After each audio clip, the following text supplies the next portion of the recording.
here is a problem. Anyone theoretically can copy your digital asset. And if anyone can copy then this means that the value is not as big as it would have been. Well, because if anyone can copy your son, then you can do not charge money for the son. And one of the ways of dealing with this problem is to introduce scarcity. Scarcity means, well, when the resource is limited. So we need to, for this digital asset, to have some properties of a physical asset. And how can we do that? Well, let's see. Well, first of all, we can limit the supply. So one way to create scarcity for digital asset is to limit the number of tokens or units that are available.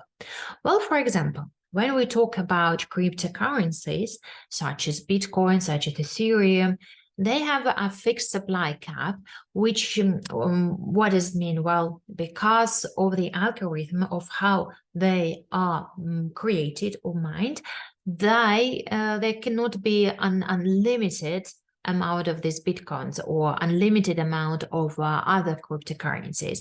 So this means that the overall possible supply is limited. Like, for example, overall possible supply of gold is limited. And that creates scarcity, and as such, it increases the value.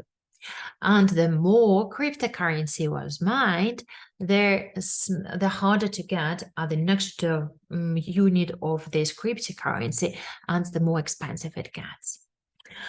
Establish exclusivity. So we can also create scarcity by establishing exclusivity over our digital asset. Well, for example, we can limit the access to certain features or benefits to a selected group of users or subscribers. Well, for example, you can watch or you can read news, for example, online for free. But if you want some in-depth analytics, then you would need to subscribe and pay this organization, this news agency, some money. That establishes exclusivity. Create unique feature. Create unique feature. Another way to create scarcity is to develop unique features or attributes that make your digital asset stand out from others. So, for example, we can offer you some limited edition digital art. We can offer you some support that comes with this digital asset. Well, for example, when we talk about these video lectures, you get this video lectures, and this is one type of digital asset that we are trading with. And to create the scarcity of this resource, to create this extra benefit for this digital asset, we are also offering support of the tutor. So this means that you get a unique feature. Another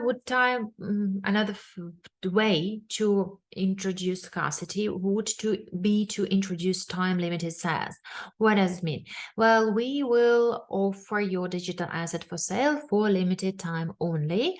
That would create a sense of urgency among the buyers, and as such, buy up the demand.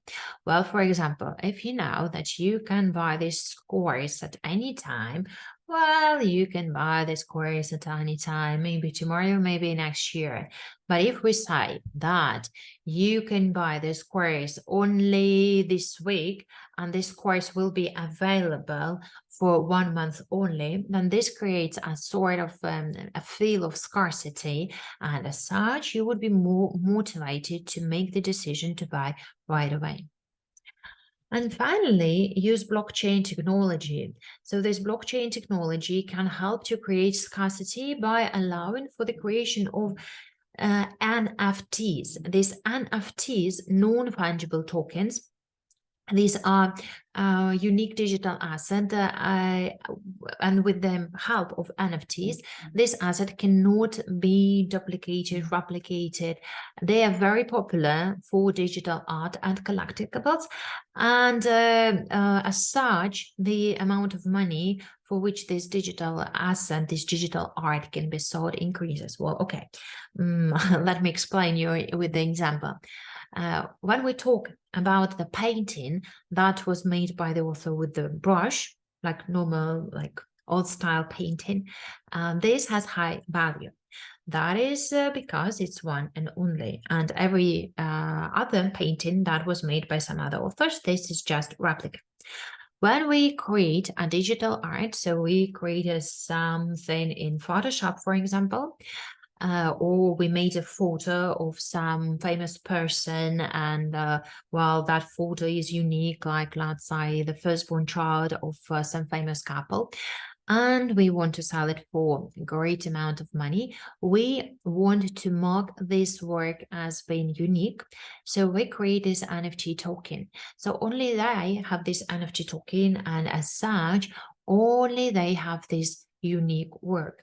And if this work is stolen, well, those people who stole, they will not have this NFT token that would prove the authenticity of this very digital art. And that is how this digital art is protected. Of course, this is not the topic of this exam, so this peculiarities of NFTs and Bitcoins and all of that stuff, but you need to have this broad understanding, and I hope this example would be enough for you.